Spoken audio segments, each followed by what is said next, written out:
Hello guys, this is your friend Naruto Audio Fanfics and we are back with a new fanfic.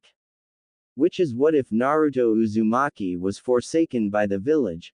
The rise of the Seal Master, Naruto Uzumaki x Hinata Hyuga x Sakura Haruno x Ino Yamanaka x Tamari x Tenten x Anko Mitarashi x Karen Uzumaki x Samui x Mabui x Yugito ni x Mei Terumi x Tsunade x Kushina Uzumaki, Part 2.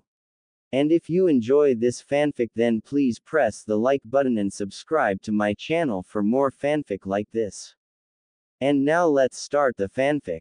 With an exasperated sigh, a blond man could be seen seated behind a desk riddled with papers and scrolls. This man was none other the fourth Hokage and the infamous, Yellow Flash, Minato Namikaze. He was now struggling with an opponent that seemed to bring nothing but endless torture of boredom, and it was a fight that was passed down from his predecessors before him, paperwork. Hearing a knock at the door, Minato turns his attention away from the hell that was paperwork in favor of another job, a distraction, anything but the endless abyss and torture that was paper. "Come in," he stated simply while staring at the remaining stack nightmares that needed to be processed. He could only thank the gods that there was no such thing as a paper jutsu. They would become the public enemies of any kage or high official if their existence were to be known. He may have a heart attack just from seeing a jutsu like that in action. A Megakure Tower. Achoo. A light and subdued sneeze could be heard within the dreary tower of the Rain Village. The source of which the sneeze came from was a blue-haired figure garbed in a black cloak with red clouds. She was above average in height for a woman with piercing amber eyes, lined with lavender eyeshadow. Below her lip was a piercing, and adorning her hair into a bun was a large, light blue paper flower. Her nails were dressed with orange polish and she wore a ring with the kanji character for white on her right middle finger. She brushed her nose lightly in response to her sneeze and thought to herself, "Strange, I do not feel sick nor have I been sick for a while from what I can recall, how curious." Quickly getting over her curiosity from the unexpected bodily action, she proceeded down the hall to report her most recent mission to the leader of her village. He was impatient, and things became difficult when he was irritated, especially when it concerned their search. She could only hope he won't be too disappointed with the results. A shiver suddenly went down the blonde Hokage's spine for a moment before he regained his posture. That was strange, he thought. It was almost as if I just jinxed myself. Before Minato could continue his pondering, his attention changed gears the moment a cough was heard. In front of him were two red heads that he was all too familiar with and happy to see. The first figure was the red-hot-blooded habanero of the leaf and his wife, Kushina Uzumaki Namikaze. She wore a simple green loose-fitted dress over a white high-collared blouse. Her attire, though, did nothing to hide her slender figure and beauty. She had long red hair that came down past her waist, with two shoulder-length strands that framed the sides of her face and over her shoulders. Her skin was fair, and her violet eyes had a mesmerizing shine to them. Unless you were a victim to her fury in the past, you would see her as nothing more than a model of a woman. Beside her was the daughter of the two, and true Jinchuriki of the Kyuubi, Mito Uzumaki Namikaze. She was a carbon copy of Kushina in appearance for those that had seen her in her youth. Her temper was equally similar, though a bit more subdued due to the more collected nature of Minato. The only difference from her mother that could be noticed is that her hair seemed a bit more untamed like her father's, and her eyes radiated a light of cerulean that was easily more catching to the hearts and eyes of others in comparison to her parents. Her face was round, as was fitting for a young girl her age. This was something Kushina, however, knew would become a problem. It would definitely become the cause for a certain nickname Kushina had once been tortured by, Tomato. Despite this, she was certain to grow into a beauty of renown throughout the village, a thought that seemed to trouble her father every time he became aware of it. She's not ready to show interest in boys yet, he pronounced inwardly. It was more of a declaration than an opinion, but he could care less though. He felt that he had the right as her father. In his mind at least. Daddy. The young, second coming of the tomato, had all but hollered before making a blind rush to her father, glomping his chest in the process. Minato, who had already moved away from his desk to greet his family, returned her tackle with a hug of his own before picking her up and holding her in his arms. He returned her excitement with a smile of genuine happiness and love. How are you, little Red? What brings you here? She snuggled into his arms with a smile of her own before responding. We missed you, Daddy. And Mama said she wanted to ask you something too, so she said we could visit. She turned her eyes to meet with her father's, before they widened with an innocent light in them, and asked him, We can be here, right, Daddy? Oh no, thought her father with a cold sweat he felt like never before. He hadn't been this nervous since the Third Shinobi World War. She has learned, the eyes. It is probably important to take this time to explain the technique that Minato Namikaze has shown such fear towards. It is a technique that has existed through eons of time and has yet to lose in effect and efficiency. It was said to be the most overbearing of techniques in terms of persuasion, and has gone by many names throughout the ages. They have been called baby face or crocodile tears. It has more commonly been referred to as the puppy eyes, but has recently garnered a new nickname most fitting for its recent evolution in potency. It has now coined the term the pout of power. It is a look that demands leniency and strikes someone deep into their heart, forcefully wringing out feelings of guilt and submission.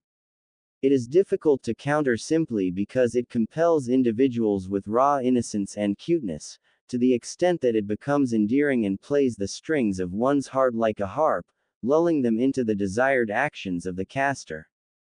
It was a skill of puppetry and manipulation that would put Sasori of the Red Sand to shame.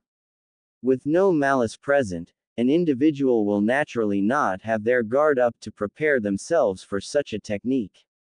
The reason why it has evolved in naming from the puppy eyes to the pout of power is because it now involves physical action and expression. This is typically done with a quivering lip or softly grabbing onto the victim with a begging clutch. The effectiveness has been known to increase tenfold when physical interaction is involved, so it was determined by professionals to best resolve anything before it had ever reached that stage. The dangerous part was that even with repeated use, the quality of its effect never dwindles. That is the horror Minato had feared and still does to this day, as every sucker for adorableness should be. It was their greatest weakness. That, my friends, is the power of the eyes. Returning our focus back to Minato, when he noticed his daughter's lip begin to quiver, he knew he had to respond, and fast. Of course, sweetheart. There is not a time of day you can't visit me. My doors will always be open for you. He responded quicker than a flash of the Hiraishin. At this, Mito gave her father a knowing look and smiled mischievously, seemingly aware of her actions, not that her father noticed. He was too focused on convincing his daughter that he cared for and missed her equally as much. She would have to thank mommy later for teaching her. With a smile of her own, she gave her father a kiss on the cheek. Thanks, Daddy. I love you. Kushina, who had been watching the entire exchange, could only giggle mysteriously, knowing that she was the one responsible for giving her daughter the weapon that was the bane of every man's existence. As the conversation between the two began to die down, so too did the smile on Kushina's face. The reason for that was also the reason why she was here and wanted to speak with Minato. She initially didn't plan to bring Mito since the conversation would be pretty serious. Unfortunately, Makoto was too busy to watch over Mito for her, and anyone else she knew was either busy or away on a mission. She could only hope that Mito would not ask too many complicated questions. Minato seemed to notice the slight shift in the atmosphere around Kushina, and sent her a worried glance of his own. Kushi, is there something bothering you? Kushina turned her gaze downward for a moment, pondering on what she should say exactly. Finding the words she wanted to ask, she voiced them in an audibly soft tone only one within close proximity could hear. Do you know if there was any news about him yet? Minato frowned at the question, showcasing his own distress since he knew what she was talking about. He could only shake his head to her. Catching her look of sadness and disappointment, he tried to soothe her worries. I'm sorry, I have Anbu out there looking for him right now with Kakashi leading them. He was determined to find him too, so I know it will only be a matter of time. Kushina. This seemed to erase some of her worries, but a look of shame combined with sadness was still existent on her face. I just feel so guilty, Minato. She stated her concerns bluntly, hoping to relieve some of the stress she had been withholding for a while now. We are from the same clan, yet I abandoned him. This is not how our people were, Minato. We looked after and loved one another. This betrayal eats at me every day. With that final burst of emotion, she began to tear up. Minato had known how much torture it had been for her. She would be sleepless during the night at times, and the bags under her eyes showed how tired she truly was. Kushina was a kind person at heart and never wanted things to turn out the way they did. In a moment of weakness, Danzo had been able to coerce them into choosing their daughter over him. Sacrificing another child for their own, while it was understandable to some extent, had left a bad taste in their mouth. When they finally caught wind of the reports concerning his past incidents, they were furious to say the least. Minato, how did we not see the way he was mistreated? We knew he would suffer from neglect, but the reports said he was abused and beaten, sometimes into a bloody pulp. How could this happen? While she still had an expression of sadness and her tone was low, it was obvious she was both curious and suspicious. I understand what you're saying, Kushi. It seems some information was withdrawn from us purposely, and I have a feeling Danzo may be involved. Unfortunately, my investigation team was unable to draw anything from the case. There is also the chance that the reporters may be biased against the fox. A low sigh escaped his lips, as if to express his helplessness with the situation.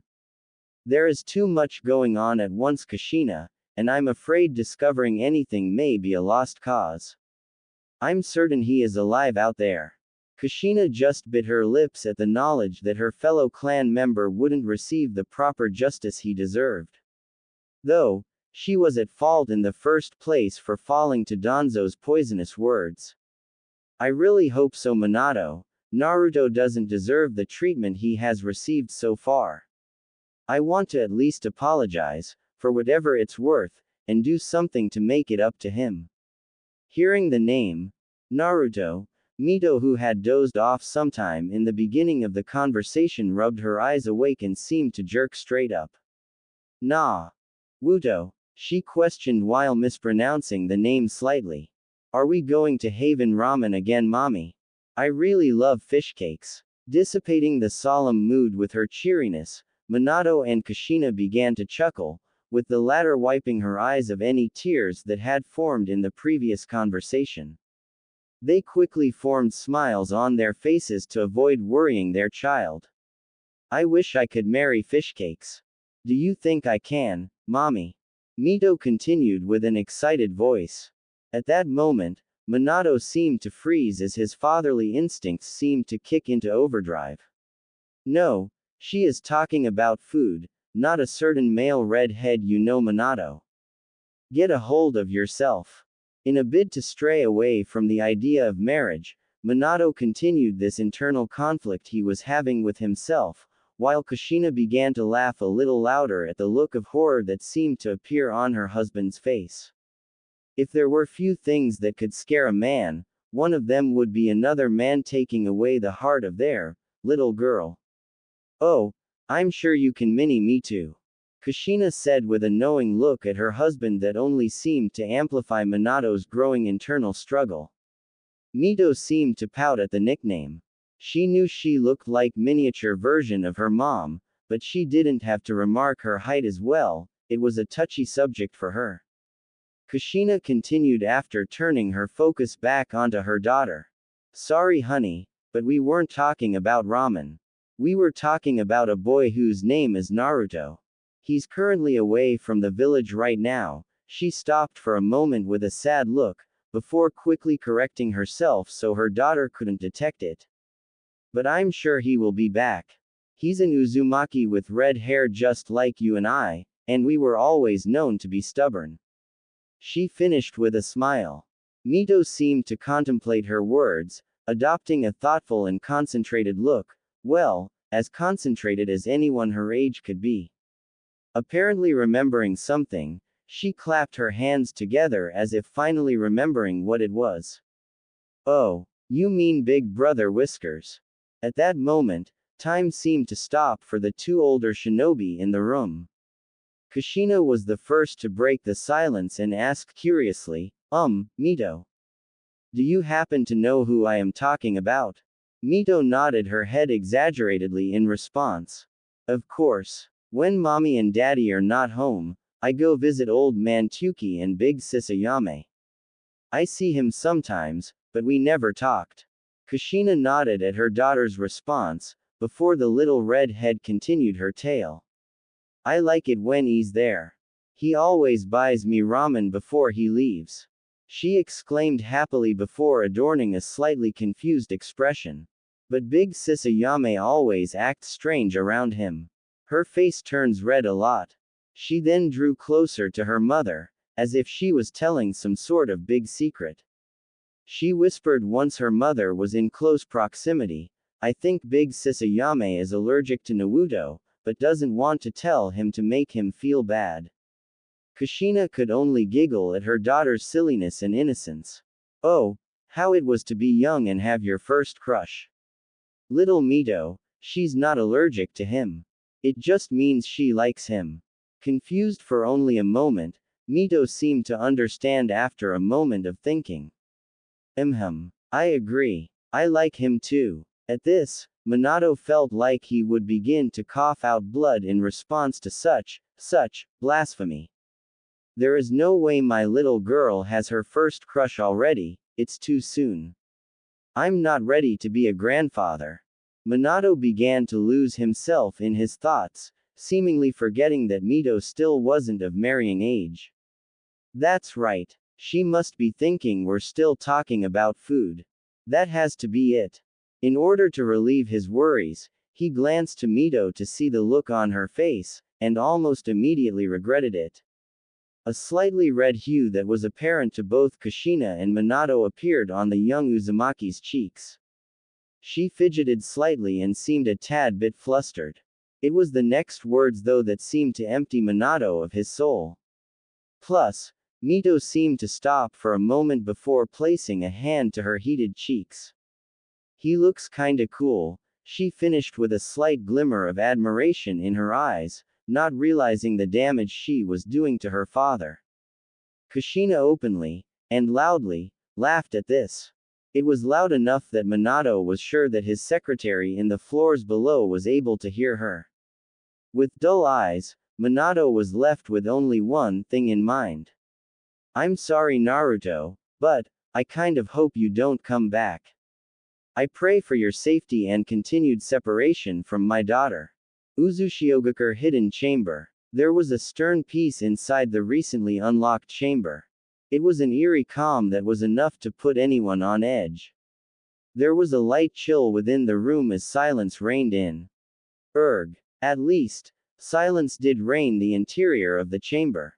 That is, until a figure with a familiar mop of red hair began to awaken from their temporary comatose state of slumber. A shiver ran through his body, feeling the cold chill of the room pass through his senses. It was a slow process, but he began to raise his body from the floor, leaning against the now open doors for support until he became more aware of his situation. God, my aching, everything. He spoke to himself, feeling the repercussions from his most recent endeavor. He could feel pain within every cell of his body, but noted that it seemed quite subdued in comparison to what he had felt before.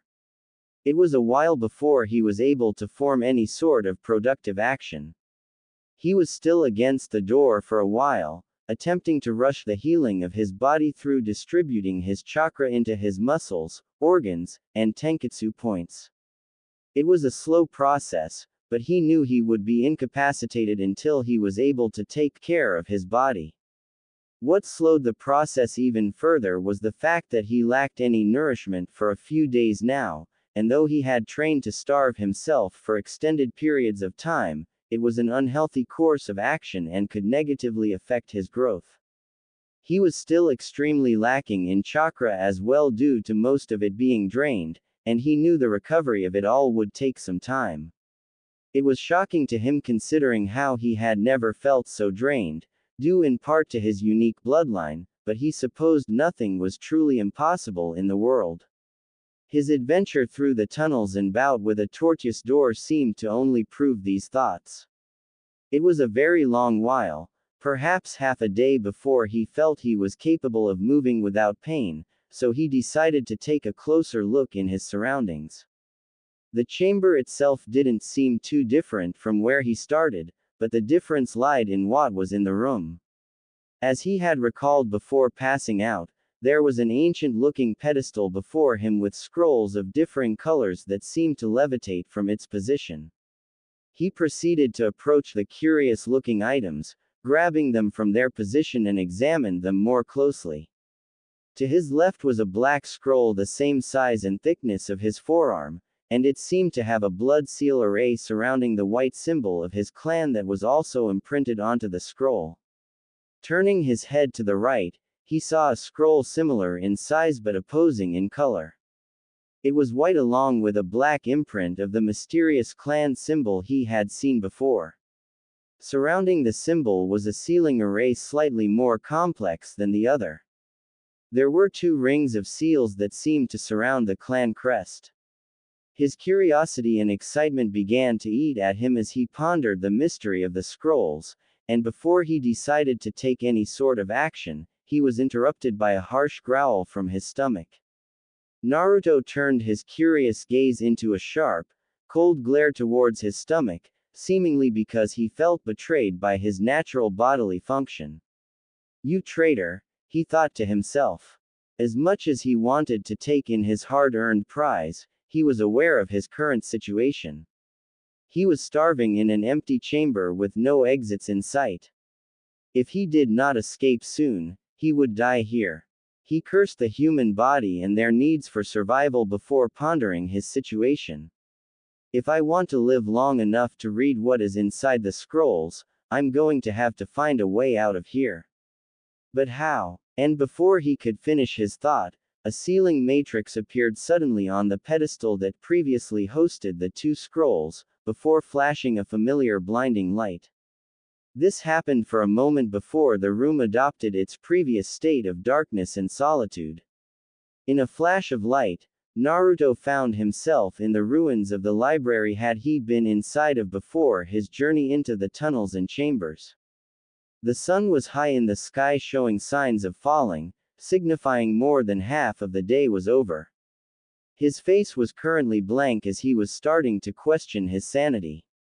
I swear there is a conscience in that labyrinth. There are just way too many coincidences going on in there. He would have continued his analysis of the chamber if it weren't for a familiar sound of growling that came from his stomach. Focusing his eyes onto the 2 scrolls that were in his hands currently, he sighed in exasperation before tucking them away into a storage seal he had on his arm. Stretching his still sore muscles and bones, he began to move away from the ruins in an effort to fulfill his needs to survive. All right, let's find some food before settling down and doing anything else. It was later in the day now and approaching the evening if the sun gaining an orange and purplish hue was any sort of evidence to go by. Naruto could be found seated around a small fire he started not long ago with several fish being cooked on sticks.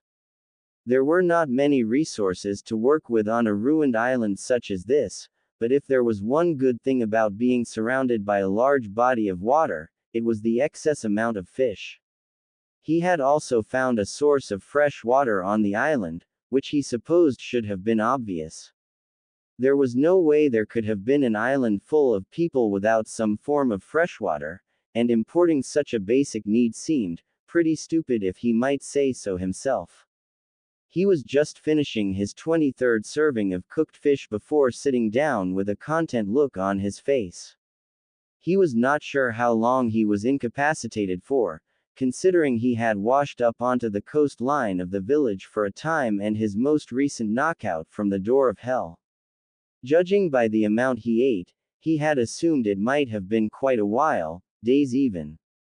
It was hard to tell the passing of time without any source for doing so other than the sun.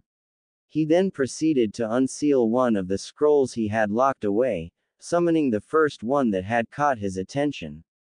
He held the black Uzumaki scroll in his hands before taking a long, deep breath. He couldn't deny that he was excited to see what was inside. It was something he had desired for a long time. He would be the first one ever since the time of his clan's destruction to perhaps even see the scroll, let alone read it or be aware of its existence. He bit into his thumb, forming a few drops of blood before he swiped it over his crest mark, and the scroll began to glow a low, dark light before disappearing all at once. He had to say, it was a bit anticlimactic. He assumed some legendary being would be released or some great weapon would form, but he supposed that was his rare childish side taking over. He peeled back the edge of the scroll, opening it a bit, and came upon a thought-provoking sentence that seemed to be the name of the scroll. He read aloud, Scroll of Origin, Foundation of Yin. It was a curious title, but he did not seem to form any deeper thoughts before opening the scroll further to read whatever else was inside. He was sure he would come to understand it more if he read through the content first. He was unsurprised by the content, if not a little disappointed to say the least. For the first half of the scroll, it had various sealing designs and names and may or may not have heard of before. They started off from the simple storage and blood seals, to various styles of barriers and arts that each served a different and unique purpose. He did note that there were differences in design that actually heavily improved their effectiveness. The storage seal could store more and the blood seals would only release if it came directly from the person. This avoided robberies from people who managed to get a drop of their blood. It was amazing, but he almost wanted there to be something more fantastic, fantasy-like even. He supposed though this was the reality of the world though, that was, until he came upon a technique that seemed horrifyingly familiar as he read every word. Sensory void prison, a product of many years of study, research, and experimentation into the human anatomy has resulted in what many deem the most inhumane and disturbing of techniques. Naruto gulped audibly when he read the short description of the technique before continuing with the passage. A large canvas is required in order to draw the necessary characters and patterns for the seals, and mastery in micro-sealing is imperative. Naruto paused once more, pondering the term that had yet to come up before. Micro-sealing. I've never heard of such a thing. Was that what I couldn't see before when I was trying to study it? He pondered this for another moment, before deciding to continue his reading. When a subject enters the presence of the seal, immediate effect is taken place. As the name implies, the subject enters a state where he loses all of his senses, except the ability to think. This begins to torture the subject, slowly degrading their sanity. Past examples were known to perform incredibly demeaning, degrading, and harmful acts upon themselves, in an effort to regain feeling. All subjects died in the end, and were not blessed to even feel pain when they were released from their misery. Naruto could now be seen shivering at the thought. A technique such as this was diabolical, perhaps even evil, but he couldn't help this natural interest he had in its creation. A thought seemed to appear in his mind and he shockingly find that he didn't mind thinking this way. I want this, I want to learn it. The power of this technique was terrifying to say the least and could be used as a useful deterrent in some cases. He decided to continue reading the passage to the end for any more information he could use. This technique was developed for the sake of imprisoning the worst of criminals when death was determined as too light of a punishment. It also served as a tool of interrogation, breaking the mind of any subject who had entered. Naruto could understand its uses, but it was the next line that shocked him the most. This technique has yet to be completed. This technique was not complete. If his mind wasn't blown already from what he had read earlier, it had surely exploded now. He truly had this strong desire to make this technique his in every way, evolve it, and refine it to be used as the perfect weapon.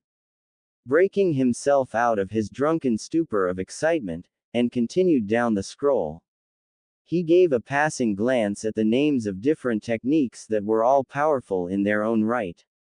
The section soon changed from sealing techniques to different methods of sealing. It wasn't a large list, but he did recognize that micro-sealing had been mentioned. Essentially it revolved around the principle of writing out a sealing array and compressing it onto a single line or character. It was an incredibly flexible and powerful art. He was certain that if Danzo had ever caught wind of such a method, the seals that existed on all tongues of the root members would certainly be more potent and serve their original design much more effectively. It was a scary thought, but as long as Naruto didn't spread the information himself, he was safe. There were also other methods that caught his eye like three-dimensional sealing, or animate sealing, but he decided to give them a better read later on. Though it was a great feeling having learned that there were so many styles of sealing, as well as powerful techniques, he didn't think anything was so shocking that it deserved to be preserved so strongly, that was, until he came upon a final discovery. Near the end of the scroll, there was a passage that detailed his clan a bit more. It was the first mention of his clan throughout the entire scroll, so his attention was caught immediately. The content itself though brought a dumbfounded expression onto his face. The passage read, "To the successor of the scroll. The history of the Uzumaki dates back to a time that followed the sealing of the living deity and progenitor of chakra, Kagaya Ostatsuki.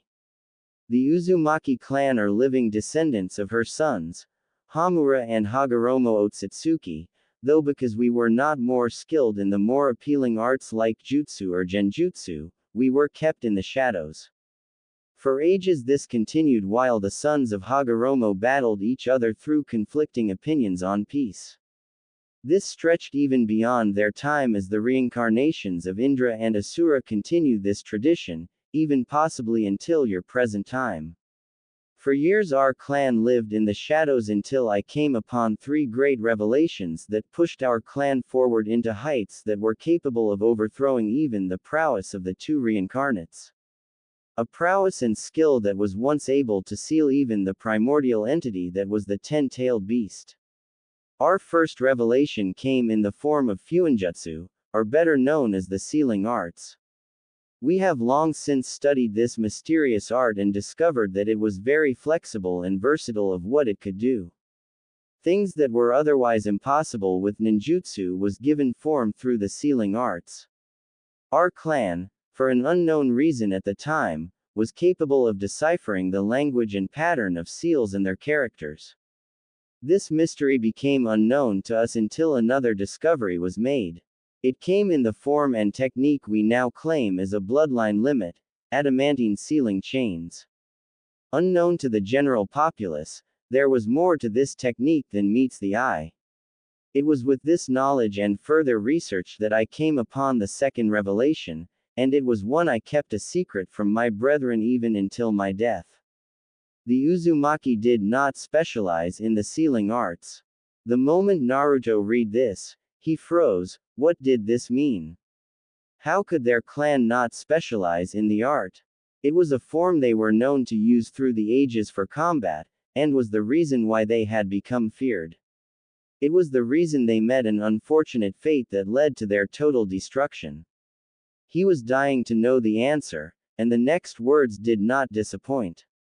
We fooled ourselves into thinking we specialized in the art because we were capable of understanding it easier than others.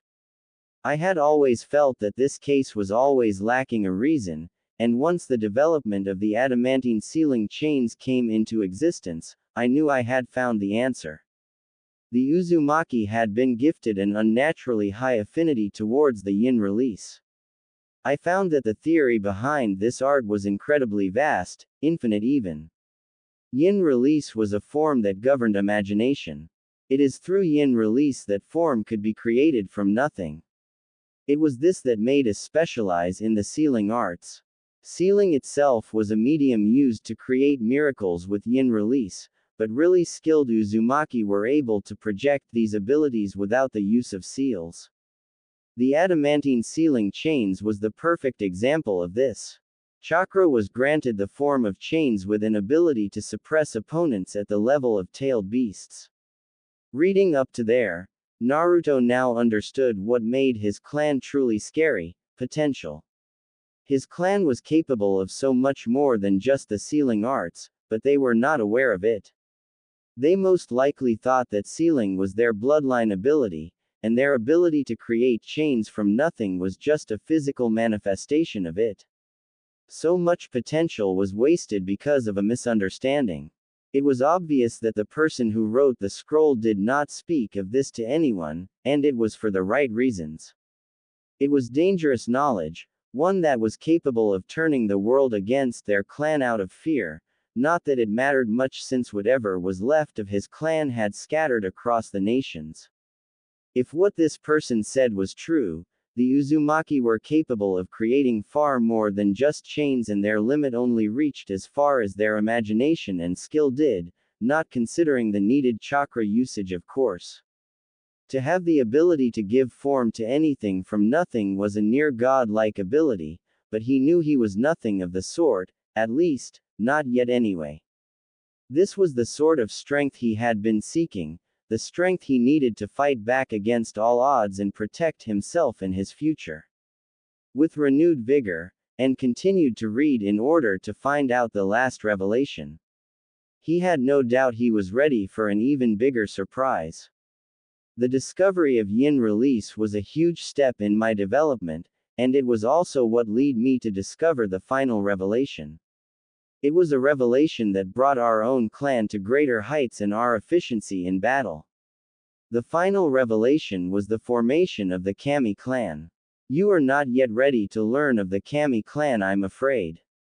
Not yet, at least. Naruto couldn't help but release an expression of disappointment, before perking up at the following words. I can assure you though, that if you are able to unseal the other scroll, you will understand. The fact that you were able to unlock the door that kept the scrolls hidden away proves that you are destined to release it. However, you must first study the material of this scroll. You will need great knowledge in micro-sealing, as well as develop your abilities in yin release. I have not bothered with listing any yin release techniques since they are based on one's imagination. You will be given the methods to bring about such a miracle, but you will ultimately be the one to create your own techniques. These things are challenging and will take time. I suggest you seclude yourself for a period of time for training, as I have done. It took me 10 years to master the techniques in the scroll, something I'm sure you will be capable of doing, if not surpassing me. You would be the first to have read these scrolls, and I pray the knowledge will be able to assist you further along into the future. Please bring our clan into a brighter future of success and security. The founder and first clan head of the Uzumaki clan, Ozai Uzumaki. Naruto could feel his heart pulsing, wanting to burst out, but incapable of doing so. There was just too much information at once, he didn't know how to take it. He finally learned what his people were truly capable of, and he was probably the only one who was aware of this.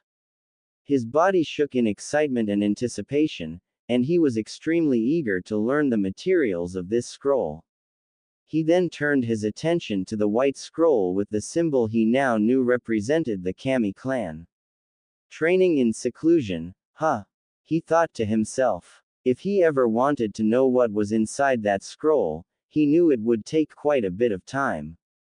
He was well aware of his current position within Konoha. If he returned, all that would await him was further suffering and more watchful eyes, something he couldn't afford to have. His affinity for yin release and knowledge of powerful sealing techniques and methods is a secret he must keep at all cost from Konoha, especially from Danzo. It was obvious the knowledge would be used selfishly or to put others in danger. He would then become a breeding horse for the village, forsaking the future of any children he created. It was a life he would not deign to do, especially against children of his own. He knew his friends in Konoha may miss him, but Naruto also knew he didn't belong there. He had a feeling in his gut he was never a native to Konoha. He may stop by in secret or develop a spy network there in the future, but he refused to live there. A home was a place you felt safe and loved, and he could not call a place that tortured him out of false spite a home. He closed his eyes and inhaling a deep gust of chilling air. It was dark now, and the cool breeze could be felt and only the crackling sound of a dying fire could be heard before him. He had just made possibly the easiest decision he ever had in his entire life. Opening his eyes, he whispered to no one in particular with a calm, peaceful expression adorning his face and smiled. "Sorry guys, but I've always wanted to be free from that place, and now I have that chance." He stopped speaking, before he turned his gaze to the stars in the night sky. "I'm afraid Konoha is no longer my home, if it ever was in the first place. I'll be sure to visit in the future, but for now, this is goodbye." A Megakure Tower. The village hidden in the rain was rightfully named so, like all of the other hidden villages. It was an endless downpour of water that only broke this cycle on Sunday. This was a tribute done by a figure that could be seen seated on the tallest tower of the village, a place where Hanzo the salamander had once resided. The face of the tower was disturbing in appearance, literally forming a face on one side with a tongue protruding from its mouth. The eyes this face bore were purple with black-lined ripples within, very much similar to the eyes of the orange-haired figure that sat on the edge of the tongue.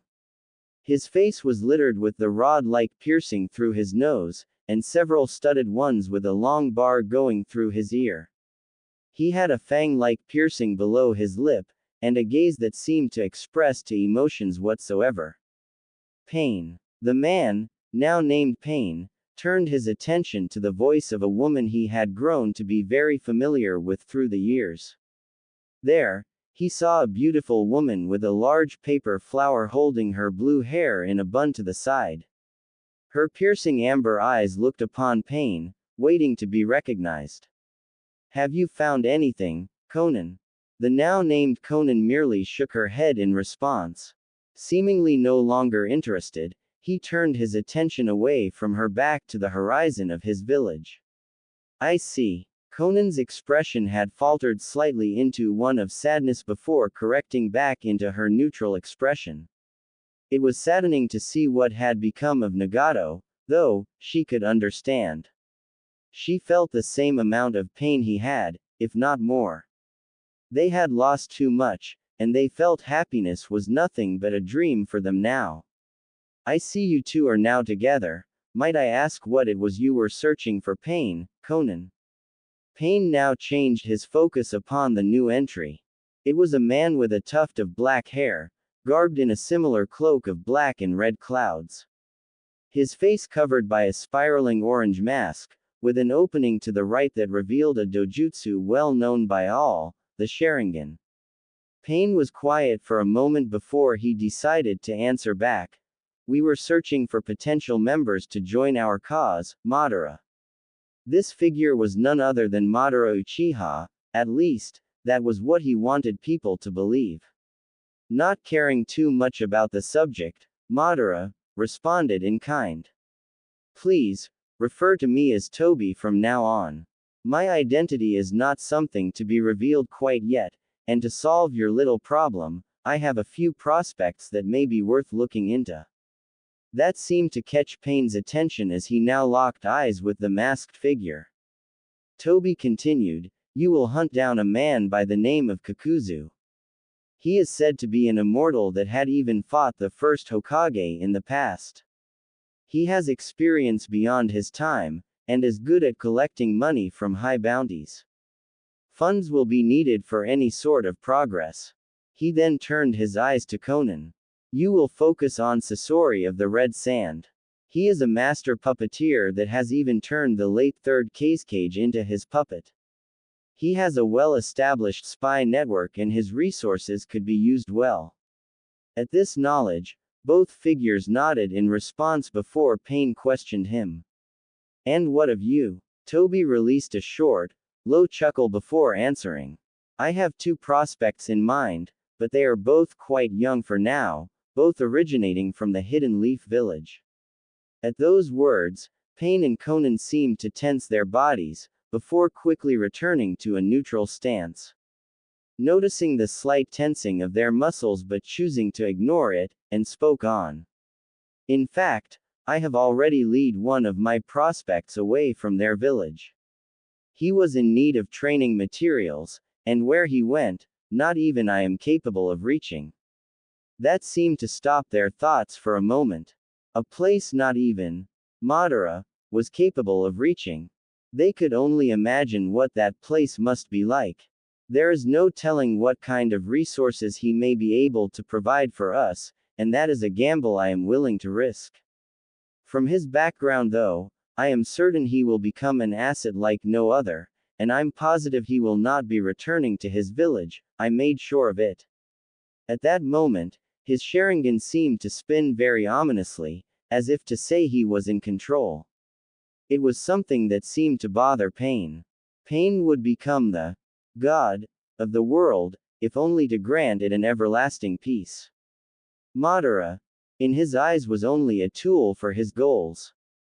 From Toba's eye, space began to distort, engulfing his entire body. They both still have a long ways to go, but I am positive that they will both join the Akatsuki in due time. I have things to check, so I will be leaving first. With those final words, Toby left in a twist of space, leaving nothing but the air and rain in his wake. To him, they were all pawns, puppets to be used for the grand scheme of his plan. He was setting events in place and controlling them by the wire, and the show has only just begun. Mom, why? Muffled cries and sobs could be heard in the forests of Kusagaker. Sitting against a large tree lays the young culprit, holding onto her knees in an act of loneliness and self-preservation. It was a natural instinct for her, as she continued to delve deeper into depression with her only source of comfort gone from her life. She was a young girl of only 8 years, and had an appearance that many would find rare in this time. She bore crimson eyes and fair skin, with wild red locks of hair that was styled unusually to one side, while the other appeared well kept and straight that hung down to her chin. She wore dark brown glasses, though that did nothing to hide the effect of the captivating red pools that were her eyes. She was clothed in a short-sleeved shirt that was a dark shade of purple with a dark brown collar, and pants and sandals that were a light shade of tan. The way the sun set created a beautiful fusion of purple and orange, cast off an air of melancholy and wonder. The way the light of the setting evening shone itself onto her sorrowful figure was almost picturesque. Why do I, sniff, have to be alone, Mom? The young girl continued wallowing in her despair despite the pleasant evening and quiet environment. What was unsettling about her figure though, was perhaps how there were a few bite marks on her upper arm. This scene continued for a moment until it was broken by the landing of several figures. They were all plain in appearance with either black or brown hair, with the most unique one being the man in the middle with a mask that hid his nose and mouth. If the young girl noticed their presence, she did nothing to acknowledge them. Karen Uzumaki, you are asked to return. You are required to carry out the responsibilities your mother left behind. That was the agreement for you to stay here. Being reminded her mother's recent passing made the young redhead's body shiver. She turned her downcast gaze to the figure in front of her, and replaced her look of sadness with anger. No. You guys let my mother die. And for what? A quick fix. She spoke with unhidden rage. She truly cared nothing for her village or the people within. The only reason she stayed was for her mother, and they were the ones to let her die. I'm afraid your refusal isn't an option. The masked man spoke without care in his voice. He was a trained shinobi, so he had no reason to be afraid of a young and untrained girl. You can return willingly, or through force. These are your only options. You will also begin training as a shinobi of our village. We believe this to be a fair trade-off for your services. He spoke once again without emotion. At his words, Karen's body tensed and her face contorted to an extreme amount of hate. Even if she were young, she understood what she was. A tool to be used as a sacrifice for the village shinobi, and having her become one would only increase how fast she could respond to their summons. It was sick, and she was well aware of it. But before she could continue to voice her displeasure, she sensed a powerful presence in the area. It was a strange type of chakra, where opposite energies seemed to coalesce in perfect synergy. It was the mix of a bright and comforting sun with the luminescent and cooling moon. When she felt out for it more, she found herself in a state of euphoria. Before she could continue her thoughts, she felt the source of such a wonderful chakra begin to speak. You fellows are Kusa shinobi. I didn't take your people to be pedophiles. You guys must be fans of Ika Ika, lowly land. The figure spoke from the shadows of the trees before revealing himself to the group. The said shinobi were greatly annoyed at the comment from this individual, something that didn't go unnoticed, so the figure continued with a hint of amusement in his voice. Geez, you guys need to know that you can't mix fantasy with reality, and even in the book they were technically legal. What you're doing here is straight up child assault. From the voice, the mysterious figure could be assumed to be a young male. His face was currently being hidden by an Anbu porcelain mask with a blue swirl stretched across, one that Karen found to be familiar. Matching the symbol in color, the figure's hair was also blue and wild in appearance. He also wore a familiar set of Anbu clothing, with black pants and metal forearm protectors. For a top, he had a sleeveless, high-collared gray vest with his arms bandages up to his elbows. It was a bit surprising how little protection he was wearing, but the Kusa shinobi chalked it up to him being overconfident. The figure smirked inwardly at how the said shinobi began to tense and take a combat-ready stance. Who are you? And what is your reason for being in the village? The masked shinobi spoke with stern authority that seemed to do nothing to affect the new arrival. Chuckling slightly, the blue-haired figure responded, well, I guess you can call me a bounty hunter of sorts. You can call me Narukami for now. As for why I'm here, I was just traveling when I spotted an adorable sad girl. Said girl blushed slightly at his words, but she quickly reined in the heat that appeared on her cheeks, knowing this wasn't exactly a situation to be too relaxed in. Becoming tired of the pointless banter, the Kusa shinobi began drawing their kunai and shuriken, preparing for any sort of confrontation. I'm afraid you do not have permission to enter our village, so you will need to present yourself to the council and face judgment. Narukami, still amused, replied playfully, oh, I think I should be the one reporting you guys for attempted child molestation. Tick marks made their appearance onto the foreheads of said shinobi, and their frustration showed when they threw their weapons at him. When all of their weapons embedded themselves onto the blue-haired shinobi, Karen could only gasp in shock and fear. She knew of death, but has yet to see someone being killed, so her emotions were understandable. The masked man smirked, thinking he succeeded, until he saw the recently skewered figure burst into smoke, revealing only to be a log. He then felt a palm strike land onto his stomach and sent him flying into the trees. The other two were shocked for a moment but were quick to recover by rushing towards the offending shinobi. However, they did not make it far before they were promptly frozen in place.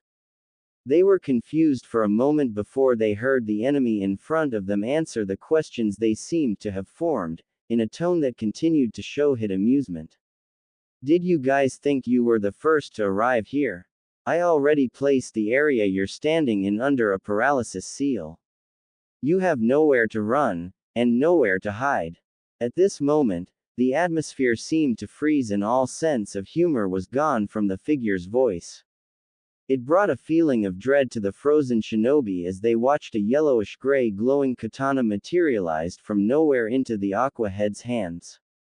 Adamantine sealing sword, he called out in his head as it began to finalize in shape and sharpness. He walked past the two Kusa shinobi, flashing a cut of his blade that would put trained samurai to shame towards the necks of the paralyzed ninjas. And all that is left for you. As he spoke, the sword dissipated into the air and the heads of the trapped shinobi fell to the ground. He turned to glance at his victims and finished in a cold tone with the authority of a god, is death. Karen, who had been watching this altercation for the past several seconds, was stock still in shock. He's fast, she thought to herself. Though she did feel a little sick at his display of strength and beheading of the shinobi, she still couldn't help but feel some admiration for the young man before her. As cold as he seemed just now, his chakra didn't lie to her. She was a gifted sensor, and was able to pick up the unique form of people's chakra to the extent that she could even see someone's character through their chakra. She knew he was a good person at heart, and that only made her feel safe. My hero, she thought to herself once more with adoration in her eyes and flushed cheeks. The man before her truly seemed like a knight protecting their princess, just like the stories her mother used to tell her. Her inner musings were broken when she picked up dark intentions through the chakra of the last remaining Kusa shinobi. She watched in horror as a large Fuma shuriken began to close in on her hero, without him seeming to notice. Watch out, she called out, but the figure never moved from his spot. She watched as her savior dropped dead to the ground, with his heart pierced by the flying weapon. This was more trouble than anticipated, but you underestimated me, thinking a simple palm strike was capable of killing me. You are naive, spoke the voice of the masked man as he walked towards the corpse. Strangely enough, Karen didn't seem sad, only confused. The chakra of the corpse seemed to be pulsing constantly, and distorting slightly, almost as if. Her eyes then widened when she heard a voice from beside her say, as if it were a genjutsu, right Chibi? She turned her attention to the side and saw a familiar mess of blue hair, and she wasn't the only one to notice his presence. An illusion? Since when? The masked figure questioned, slightly intimidated by the prowess of the shinobi before him so far. He moved too quickly for his eyes to keep up, he could form weapons from nothing, and was capable of genjutsu he couldn't even notice. He was stacking up to be a top player, and he wasn't sure if he could keep up with this mysterious shinobi. Narukami looked at him as if the man before him was stupid. Why would a shinobi tell you his secrets? Especially when it is an enemy he is still fighting. Tired of being insulted, the Kusa shinobi charged forward towards Narukami hoping to combat him in taijutsu, and was not disappointed. Dodging a wild punch from the masked man, Narukami fired a kick into his side, expecting him to be sent flying once more. He was surprised to see that the man had not only stood in his place, but his skin seemed to darken. Noticing Narukami's slight surprise, he laughed out loud before retaliated with a kick of his own, only for it to be dodged as well. Haha, you probably think you're something special. Well, I possess a Kekkei Genkei that makes anything physical useless. Steel release. Iron hide. He finished loudly, before all of his skin darkened and he continued his charge. Narukami continued to dodge gracefully even when weapons, kicks and punches were thrown at him. This only seemed to boost the masked ninja's ego, thinking he had him on the ropes. Ha ha ha, can't you do anything but run away, boy? He continued to egg him on despite the fact he had been missing the whole time. Karen watched on with a nervous sweat, praying that the masked man wasn't too much for the blue-haired shinobi. After Narukami dodged another wild punch that shattered the ground where he once stood, he moved away a great distance. The Kusa ninja was increasingly growing irritated, wanting to end this man's life sooner rather than later. His chakra was beginning to run low at a pace faster than usual, which he found strange, but nothing too terrible. Before he could continue his barrage of strikes, he heard a cold voice ring out from the man before him that froze him in his tracks. That's it. You are a Junin, aren't you? He could only sigh in disappointment as he shook his head. I swear, if I want a challenge, I'm going to have to start attacking S ranks or something. Guys like you are nothing but trash that relies on one ability for everything. He continued, before he sent a harsh glare to the Kusa-nin that he could feel even through Narukami's mask. It sent shivers down his spine, but he quickly corrected himself to shake it off. Your uncanny ability to underestimate your opponents is astounding. I will make sure you regret it. He responded with clear disdain dripping from his voice. Narukami still only continued to shake his head in disappointment, and slowly rose one hand into a hand seal. I don't think I am the one underestimating his opponent, release. He said before chanting out a single word. Upon hearing this, the masked Kusa-nin felt his body freeze again and immediately his chakra was drained. Once this happened, a small set of sealing characters appeared onto his chest and began to glow. From the seal, tendrils of chakra appeared and wrapped itself around his body, with his steel release immediately dissipating. He felt ragged, as if he performed a marathon for 3 days straight without rest. He felt his chakra was completely gone and his body was becoming strained in pain as the tendrils began to tighten around him. With a tired voice, he asked, "What have you done?" Dropping his hand to a resting position, he decided to humor the man. Parasitic chakra seal, he said nonchalantly. I planted it onto your body from the first palm strike. I was looking to experiment with it on somebody, and you just so happened to be my subject. He spoke with exaggerated excitement, though you could see he was happy with the results of his work. Fury and exhaustion was all that could be seen in the Kusa-nin's eyes as he glared hatefully at the man before him. Karen was shocked at the chakra she was sensing, and was curious at what was happening exactly. Sensing the redhead's curiosity, Narukami turned to her and spoke loud enough for her to hear. I'm sure you can sense it, but I essentially implanted a parasite seal on his body. It takes time, but it begins to adapt to the person's chakra nature, assimilating with it. Narukami then turned his attention back to the Kusa-nin before continuing. I was making you use more chakra and strength so the seal could fuse faster to your chakra network. And once that is done, he then snapped his fingers. In response, a tendril reached for Ninja's neck and began to choke very tightly, but not enough to snap his neck. Your own chakra becomes your worst enemy, he said with a mischievous smirk, unseen to both Karen and the subject to his experiment.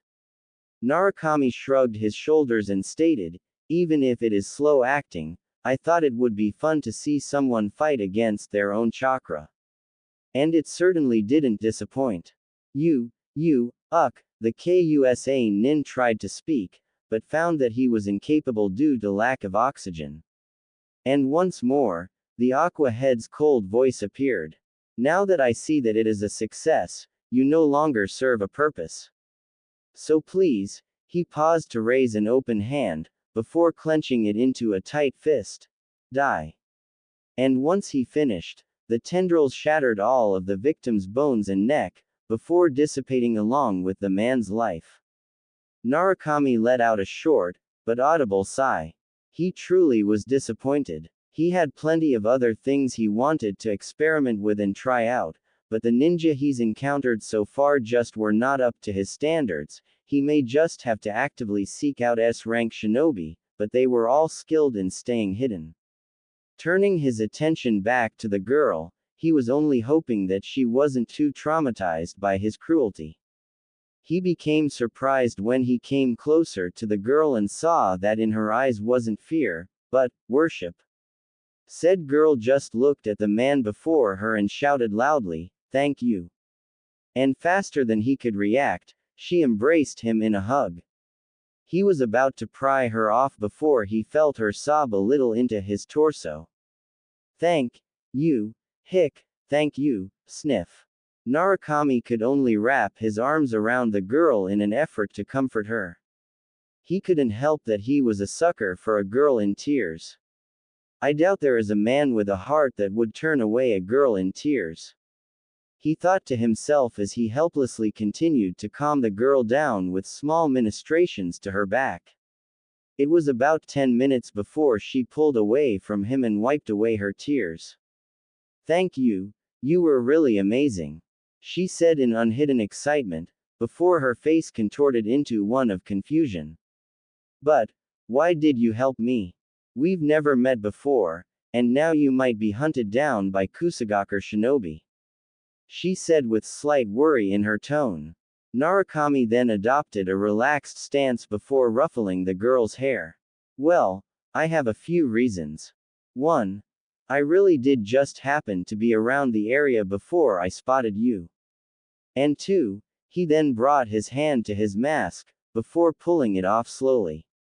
Karen then watched as his mask came off, his hair transformed from the dark shade of blue it was before, to a vibrant red. She blushed slightly when she saw the handsome face of the man before her. He appeared 13 in age, and his skin was flawless other than what seemed to be whiskers adorned on his cheeks. She thought it was rather cute on him, and was tempted to pet them. He was above average in height, somewhere close to 5 feet 4 inches. A closer inspection of his figure showed how fit his body truly was. She was broken from her musings when he continued to speak. He smirked, noticing he now had her full attention, and proceeded to shock her with his next words. "Besides, we are from the same clan." Karen did the only thing she could do from such a revelation, she fainted. Our now revealed Naruto Uzumaki could only scratch his helplessly before whispering to himself, "Was that too much?" -3 weeks later. Konohagakure Gates. Heading towards the gates of Konoha, 2 figures can be seen. One was a red-haired girl currently being carried on the back of the other blue-haired figure. She could be seen with her arms wrapped around his neck, questioning him about their current destination. "Didn't you say you didn't like this place, Naru?" the young Karen asked innocently. Her only response was a nod of his head. "Then why are we here?" she continued to question. Naruto could only sigh inwardly. This little girl has been attached to him since he saved her from the KUSA shinobi. When she awoke from her small nap, courtesy of fainting, her natural inquisitive nature of a child kept pressing him for answers. True to her clan name, she was immensely stubborn on finding out more about her clan and Naruto himself. It was cute, for the first 5 hours. Then it became downright exhausting, and he couldn't afford to stay there too long before more shinobi showed up. Before he could leave though, she practically begged to go with him. He was reluctant about caring for a child at first, until she unleashed something he had yet to experience before then. Those eyes, they were truly weapons every man should fear. Naruto thought in slight terror and tremble in his step. He had never experienced such a look before, and almost instinctually dubbed them, the eyes. I doubt anyone with a heart could resist those things. Naruto was then broken from his thoughts when felt a pinch on his cheek that came from a small hand slipping under his mask. He turned his attention back to the young redhead and noticed she had a slight pout on her face. "Stop ignoring me, Naru," she exclaimed to him, more for attention than an actual answer to her question. Naruto supposed that should be a given for someone her age. He was well aware of what happened to her mother through their journey together, and now that she had no one, he thought that she had a stronger desire to have someone with her. He then decided to be the acting big brother until she was able to find people precious to her. Unknown to him though, Karen didn't truly desire a familial relationship with him. She could only see him as her prince who rescued her. In her mind, her stake had already been claimed the moment she saw him. Naruto and his beautiful chakra was hers now, and she would make sure that was clear to others. She had yet to understand what love was, but desire was something very basic to every child. And she knew what she wanted. Back to the topic at hand, Naruto sighed before responding back. "Well, I have to turn in that bounty we got last week, and there is something I have been meaning to look for here that I won't be able to find easily anywhere else." Karen only nodded her head in response. She didn't know the details, but it was clear through the fluctuations in his chakra that he was perturbed about going back to Konoha for any reason. She didn't think it was her place to ask him about it yet, and just took to being by his side. As they approached the gates, two guards could be seen. One appeared to have long, spiky black hair with a bandage across his face. The other had brown hair and dark eyes, and had his hair combed over his right eye. The two noticed the approaching figures, and seemed to tense a bit at the suspicious mask of Naruto. This was relieved slightly when they noticed he was carrying a young girl on his back who didn't seem to be afraid or worried. To them, this may allude to the idea that he may not be as bad as one might assume from his hidden identity. In a typical fashion, the brown-haired Izumo shouted, "Halt! Sat your business in Konoha." Naruto, hearing the man, reached for a scroll in his pocket, as well as his certification as a bounty hunter, and turned it over to the two men. "I'm here to turn in a bounty and hoping to receive some identification papers for little Karen here," he stated while pointed to the red head on his back. She pouted at being called little, but didn't say anything in response. She just turned her head away, ignoring the snickering of the two men before her. "Hee, it seems she isn't too fond about being called out on her height, much like another red head we have in our village." Kotetsu spoke with a shiver down his spine. He remembered when he called Mito a shorty one time, and lived to regret it the next morning when he felt itching powder on his crotch. This wouldn't have been too bad if his hands weren't dipped in a chemical solution that made his genitalia burn every time he scratched it, and this happened for 3 days straight. Naruto was confused by the slight shiver of the man, but ignored it. When he received the papers, Kotetsu and Izumo then directed him to the Hokage's quarters to receive the bounty and register Karen for her papers.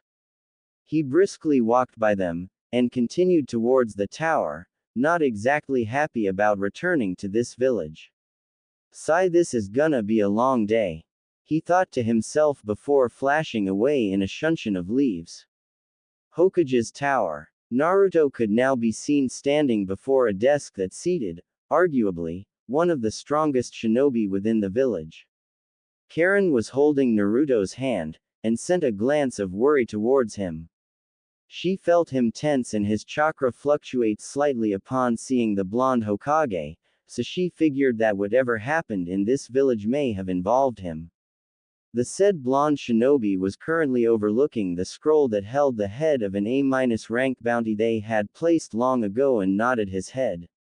Thank you for your services and we will gladly repay you. Unfortunately, I must ask that you stay in the village for a bit.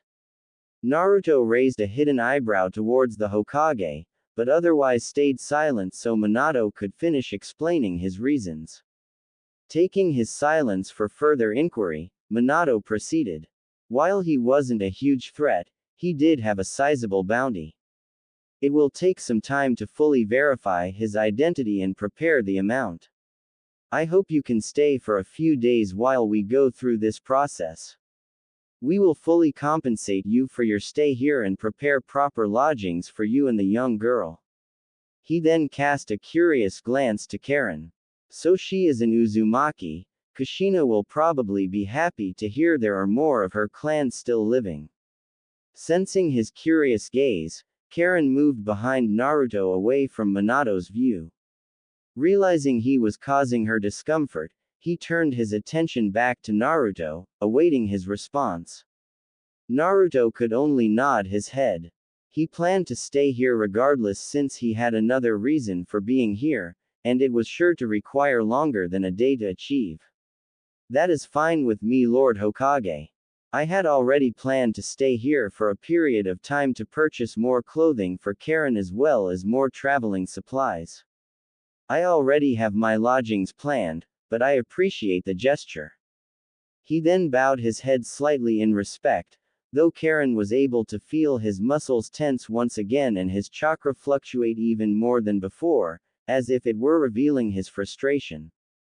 The Hokage nodded his head at his acceptance and then handed over a set of papers.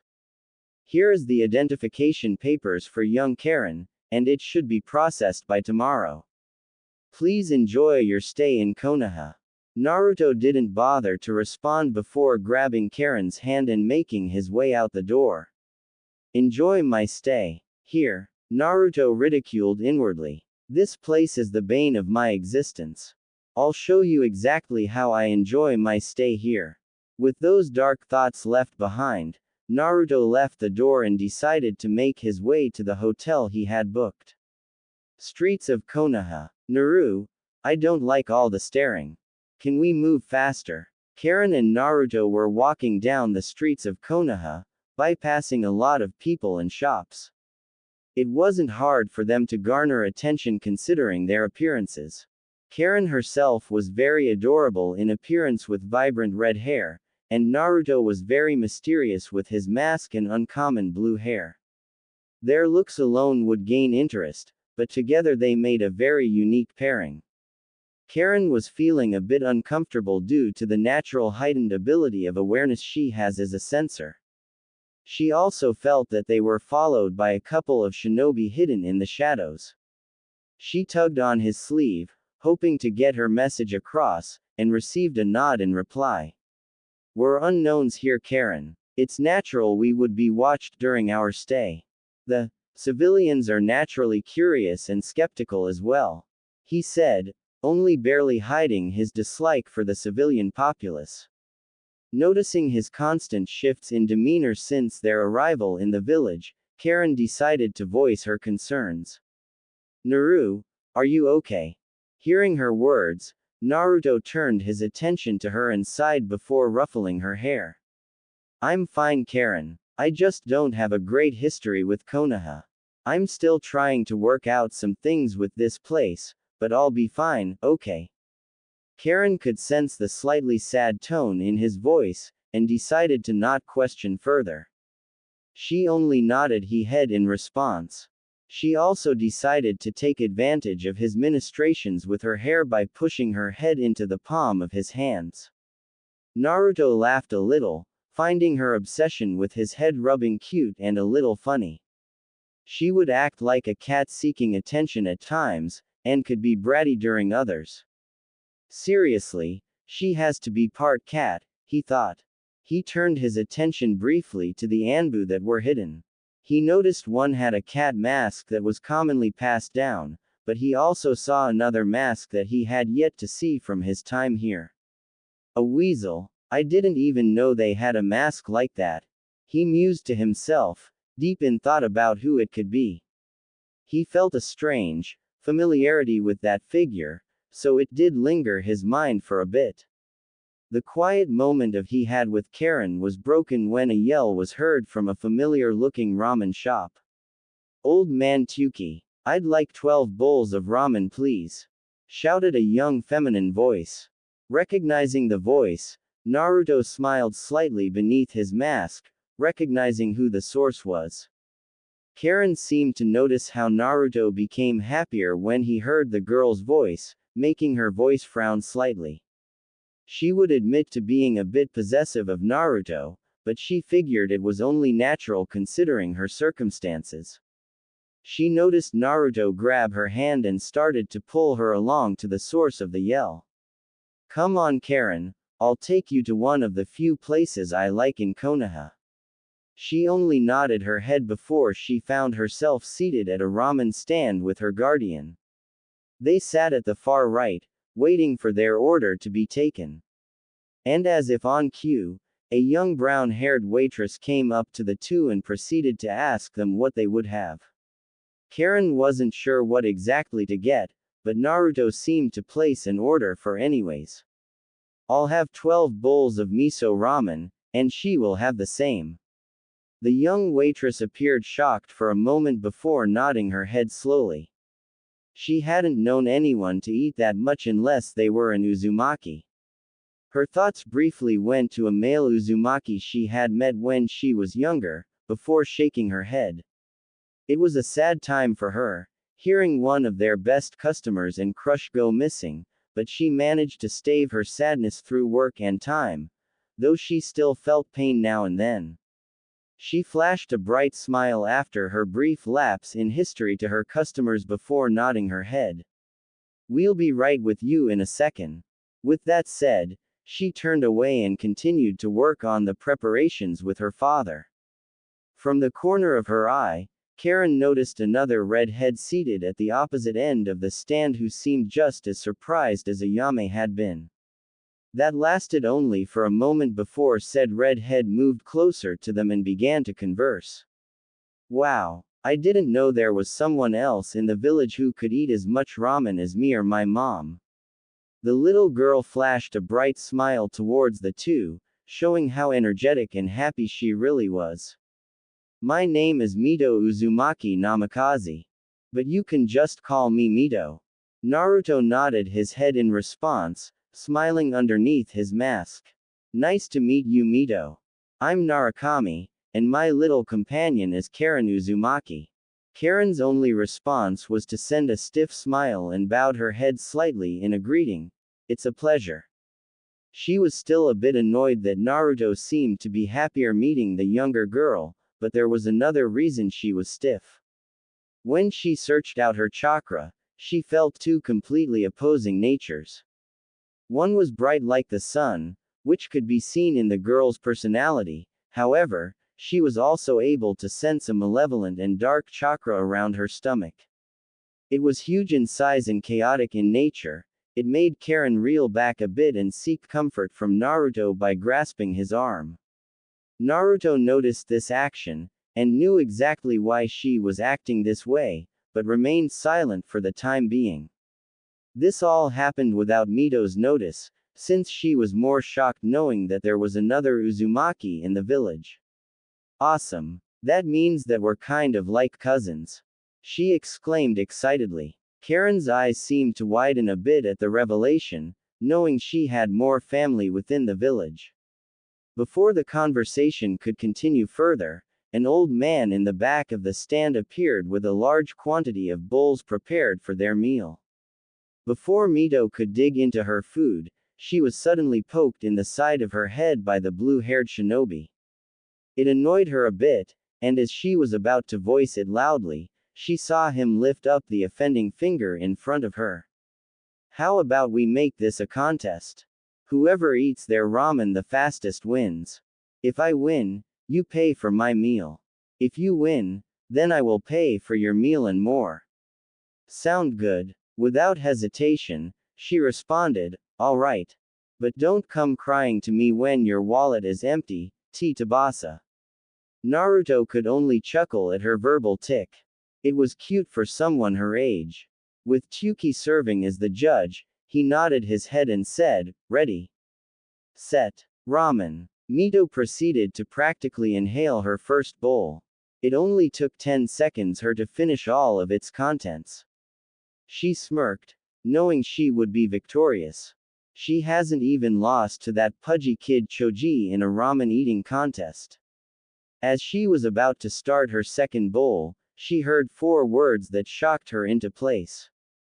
Thanks for the food. It was done in a calm tone, but Mito could hear the slight teasing and superiority in his voice. Watching this all go down, Karen was more shocked at how he was able to eat the ramen with his mask on. She would have to ask him how he was able to do that later. Mito was stunned to the point she couldn't form coherent words. But, ramen, you're fast. That's not fair. Her shock was quickly replaced with comic outrage as she stood from her spot and pointed her finger in his direction. Naruto just stood and chuckled at her response. Ruffling her hair, he said, what's the matter, little pepper? I won fair and square. Mito's displeasure was shown on her face almost immediately. It was a known fact that her mother was the red-hot-blooded habanero of the leaf, so she felt his nickname was a play on her mother's nickname. The fact that she was called little only served to irk her more. Hey, I'm not that little, and don't call me a pepper, she exclaimed in an over-exaggerated fashion by waving her arms around. She still did nothing to remove his hand from her head because it felt strangely warm. For once, Naruto laughed out loud, which caught even Karen by surprise. She had heard him chuckle every once in a while, but she had yet to hear him truly laugh like he just did. Because of this, she turned a glare to Mito and began to reflect on any information she had gathered from this meeting. Naru knows this girl and seems to have a soft spot for her. I'll need to keep an eye on her in the future. Naru is my Naru, she thought childishly to herself. She was still peeved Mito's hair was being ruffled, but did nothing to voice her displeasure. It was rare to see Naruto as happy as he is, and she didn't want to spoil it. When Naruto removed his hand from her head, he reached into his pocket to pull out a large sum of cash before placing it onto the table. Tsuki and Ayame went wide-eyed when they saw this action, but remained silent. Relax, little pepper. Like I would make a chibi pay for my food. He managed to voice out in between chuckles.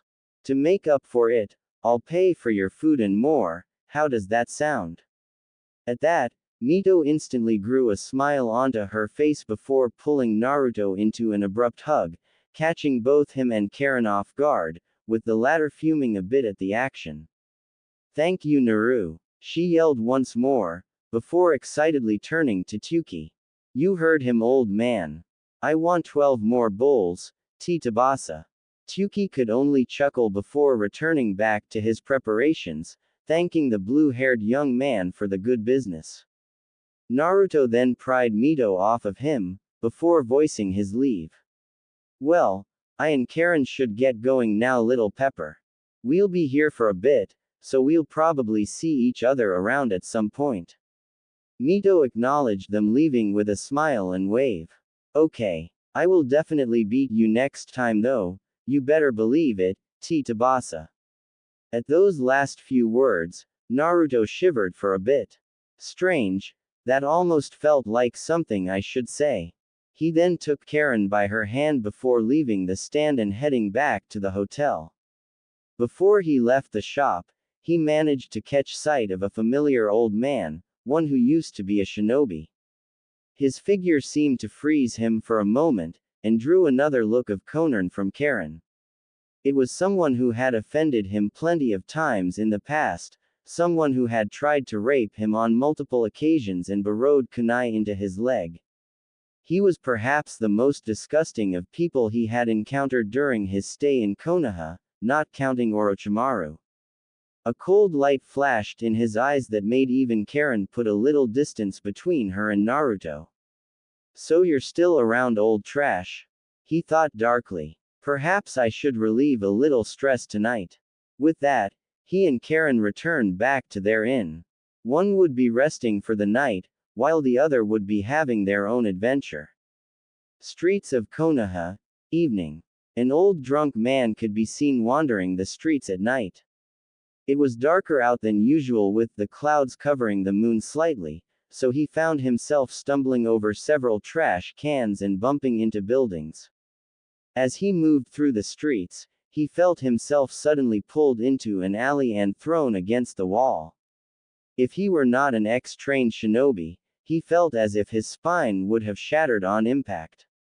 Gah! He spat out excess saliva and the remains of whatever alcohol he held upon receiving the impact. He continued to writhe on the ground in pain, while a dark figure stood above him. It took him a moment to notice, but when he did, he became frightened and crawled himself to a wall. He was panting raggedly, trying to bear the pain and voicing out his grievances. Who are you? And what the hell are ya thinkin'? Still not fully aware of his circumstances, he yelled out as if he were the one in power and not groveling on the ground. He heard the figure chuckle softly before they decided to speak. What's wrong, geezer? Don't recognize me? I thought you said you were going to show me a good time. Was I right about you not being able to get it up? The ex-shinobi felt himself begin to boil in rage, but also thoroughly confused. Whoever this person was, he held some sort of enmity with him, and it was definitely a deep one. He was confused because he couldn't recall offending anyone. Deciding to not take his chances, he began to speak in a more respectful tone. Sir, I'm sure whatever enmity you have against me is misplaced. I don't ever recall someone with blue hair such as yours, so I'm positive you have the wrong person. Naruto just chuckled once more before placing his hand on his mask. Oh, I can assure you I'm not mistaken. So tell me, as he spoke, he slowly removed his mask, transforming his hair from blue to red, revealing a familiar set of whisker marks the man had long since thought disappeared from the village. He was stunned into silence when he recognized the boy before him. It can't be. Naruto produced a playful smirk on his face, amused by the old man's reaction before continuing. Do I still look feminine to you? The old man was now feeling fear for himself. He was well aware of what he had done to the boy. In fact, he enjoyed every bit of the torture he had caused him. But now, it seemed like all of his action had come back to bite him in the the village thought that you died. He all but yelled out in disbelief. He was there when Naruto was dumped into the large body of water, and truly felt there was no coming back from something like that. Old man, you really are naive, aren't you? Naruto bit out coldly, sending a shiver down the old man's spine. Seeing me here, I'm sure you can guess what is going to happen next, correct? He spoke nonchalantly, as if the man's impending doom was nothing important. Please don't kill me, I'll do anything. He yelled out in desperation. He was old, and he knew he was incapable of doing anything to him. That one impact on his spine almost killed him by itself. He was about to continue his pleading before he was stopped by abrupt laughter. Ha ha ha, kill you? Why would I do that? And before the old man could feel a sense of relief, he was quickly brought down once again. You deserve much worse than death. You are scum that was capable of harming a child, to the point of attempted rape. You are disgusting, I doubt anyone would miss you even if you did disappear. Naruto continued to bring the old man down in this verbal torment, until the old man couldn't take it anymore.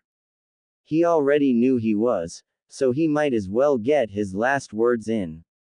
Ha! You aren't a child. You're a spawn of a demon, and a constant reminder of our tragedy.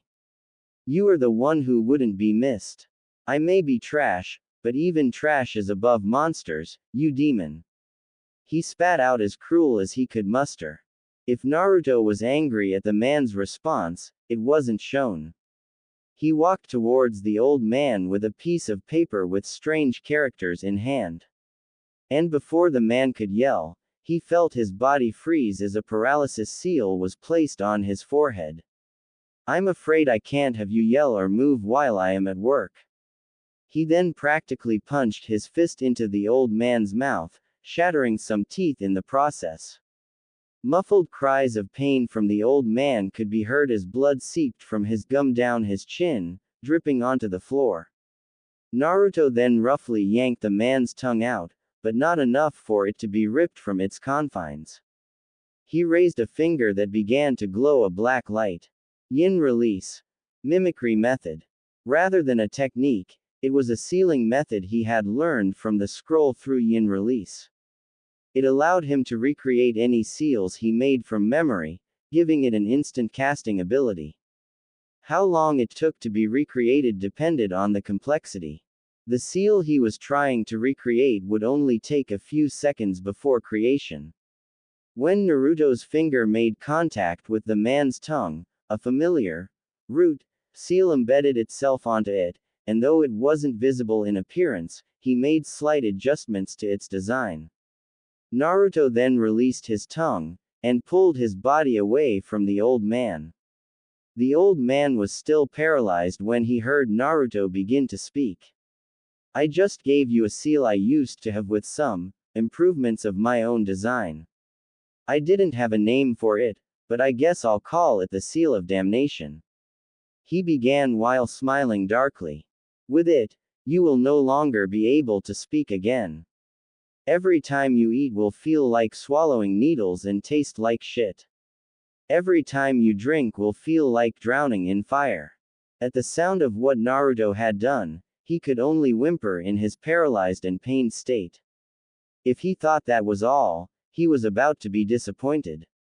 If you even try to commit any form of suicide, point out the seal on your tongue or attempt to give any information about me, your body will become paralyzed in movement but will feel like you are being stabbed constantly, until you no longer feel suicidal or are no longer considered a threat to myself. And even if the seal was found, he then closed in on the old man once more, bringing his face to his before continuing. It would backtrack to the root organization, leaving me scot-free and damning a powerhouse of Konoha in the process. Tears began to drip down the old man's face, realizing he would now be tortured just from having daily necessities for living. Just by staying alive, he would be tortured endlessly. Naruto then grasped the man's neck and proceeded to choke him into unconsciousness, but not before saying one final piece. Sweet dreams, old man, because whenever you sleep, it will only be of you being raped by a carbon copy of yourself. With those last words, the old man fell into a slumber of nightmares while Naruto just watched his last look of terror. Standing from his position, Naruto remained stoic and cold, reflecting on his most recent action. He looked at his hands and thought to himself, the darker aspects of Yin release is starting to show itself, and it's affecting even my actions. I'm really going to have to get to Kumo sooner rather than later. Naruto felt no regret for the old man, he had done plenty to deserve that seal. He was a frequent abuser towards Naruto, the most common one in fact. At times, he would do it every day. If Naruto did not have any form of training, he was sure he would have been raped already, and became nothing more than a rag doll for his personal use. He truly was a disgusting man with no hope for change. But even if he didn't feel regret, he knew he was becoming more influenced by the darker aspects of the Yin release. He did not want it to reach the extent where it affected people he cared for, so he resolved to get it fixed. And the only way to challenge the darker side of his ability was to confront it directly, and he only knew of one place that could help. The Falls of Truth. That will conclude our business for shinobi enrollment this year. Is there anything else the council would like to add? In Hokage Tower, a council meeting of civilian and shinobi affairs was currently taking place. The leader of the meeting was of course the fourth Hokage, Minato Namikaze. As he spoke, he cast his gaze across the room, taking in the appearance of his advisors and clan leaders. By his side was his wife and leader of the Uzumaki clan. Even if her clan has been reduced to her and her daughter, they were still influential and had funds that was on par with even the Senju. Though she has still maintained her beauty and figure through the years, a lot of wear and stress could be seen on her face. It was unknown to many what the cause was, but Minato was well aware that a certain missing Uzumaki was the sole culprit. Beside her was Sume Inuzuka, leader of the Inuzuka clan. She was a mature woman with a wild appearance that some would find very attractive. She is known to be strong in determination and her loyalty was unquestionable. As a clan that fights with their partners, loyalty and companionship has always been one of their strong suits. Beside her was Hiyashi Hyuga, leader of the Hyuga family. They are known to be stoic and strict in their training and appearance. Hiyashi was a man who was more free-willed in the past, but he had changed to become more cold in his outlook towards others and life since the passing of his wife. Though they are a respected clan, there have always been conflicts about how they brand their branch members. Even though Minato wanted to help, he knew clan affairs were outside of his jurisdiction and could only try to persuade through words. Following him was Fugaku Uchiha, and the history of his clan was more complicated than the others. They have been suspicious in their activity lately, and it was obvious that their loyalty and trust was beginning to be questioned. This did nothing to help with the situation, and dissatisfaction was known even to the civilian populace. Opposite from them were three clans known for working together in missions inside and outside of Konoha. Inoichi of the Yamanaka clan was a skilled interrogator and mindwalker. Collecting information with his clan's unique jutsu were unrivaled in the T&I department and they have proven to be a significant asset to the village. Beside him was Choza Akamichi, head of the Akamichi clan. Their jutsu made them important for siege tactics as they could expand their body to the extent of toppling fortresses. They are also famous for taking offense to the term fat, to the point they would act out in a blind rage that could compete even with the temper of an Uzumaki. The last of the dynamic trio was Shikaku Nara. He was a respected and intelligent man, known for developing ingenious strategies on the fly and adapting when things took a turn for the worst. His clan were known for their jutsu in manipulating their shadows, freezing people in place and disrupting the flow of battle to turn it in their favor. The last of the major clans that were currently present was Shibi of the Aburame clan. They are a group known for their reliance on insects for their companions, much like how the Inuzuka rely on nin dogs. They are flexible in tracking, searching, and disabling opponents by draining their chakra. Though they are considered a trustworthy clan, they have been treated in a similar way to outcasts, mostly because many found that using insects was disturbing. They were a clan of logic, so their mannerisms have been found off-putting to many. Facing the Hokage were many representatives of different departments for civilian affairs, who dealt with trading, agriculture, finances, and various other activities that commit themselves to the growth of Konoha. Standing behind the Hokage was one of his advisors, Jiraiya of the Sennin. He had stopped by recently to turn in a report regarding a new mercenary that has popped up and was dragged to the meeting despite his protests to continue his research. His other advisor, however, has yet to be called back. She was currently outside of Konoha, traveling, gambling, and drinking her life away. She has proven difficult to reel in, but Minato had hopes he could convince her to return someday. After going over his advisors and seeing no one respond, Minato continued on with his next order of business. He had to stay in the office long enough as it is, and he would be damned if he had to stay here any longer than necessary. With that said, let's continue on to new business. I would like to start with a recent A-rank bounty we received just yesterday. We will need to confirm their identity as well as prepare the appropriate sum for the reward. Curiosity began to ring through the minds of the Shinobi Council. Konoha didn't have as many people marked in their bingo book in comparison to the other villages, and to hear it was an A-rank bounty sparked their curiosity even further.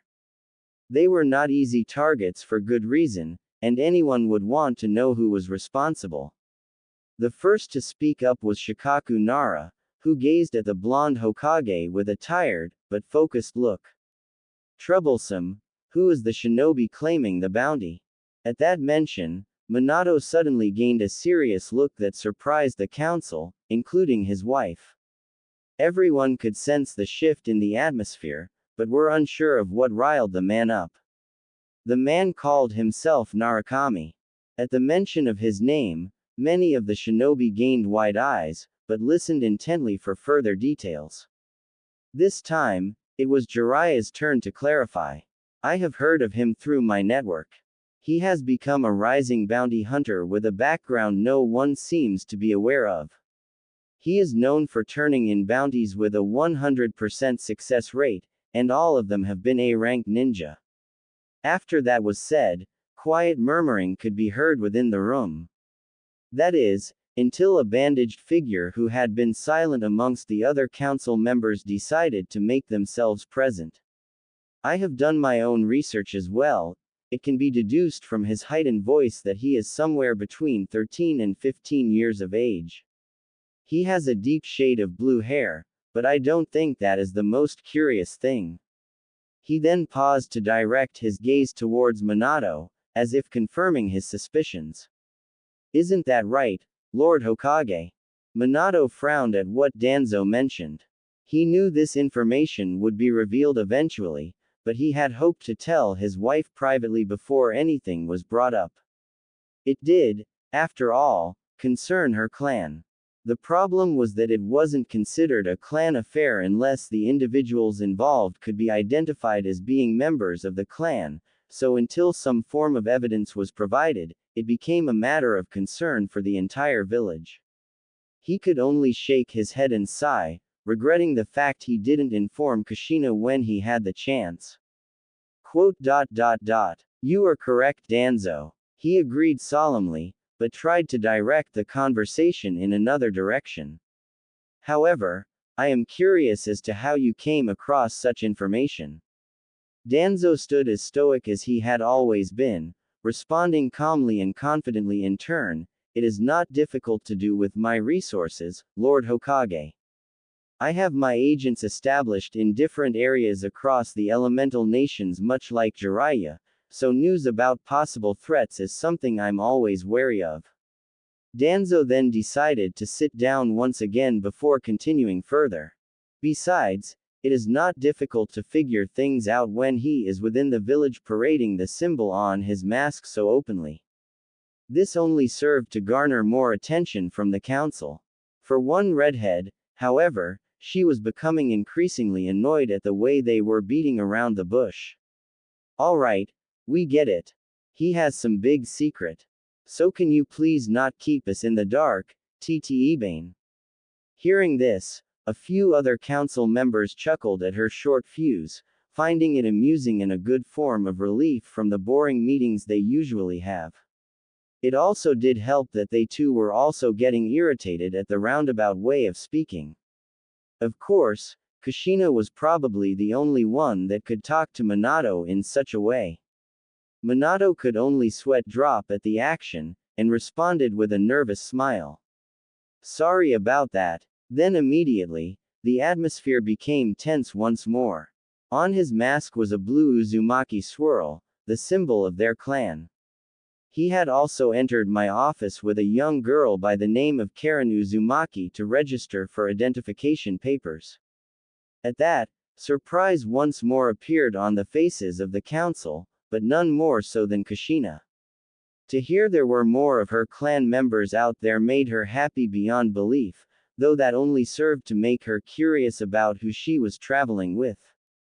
Danzo decided to obtain everyone's attention with another piece of shocking news that even Minato wasn't aware of. It also seems that he is very skilled in the sealing arts. I myself only came across one of his works when one of my agents that was set to spy on him was found paralyzed and no memory of what had happened, and I had never seen something so complex.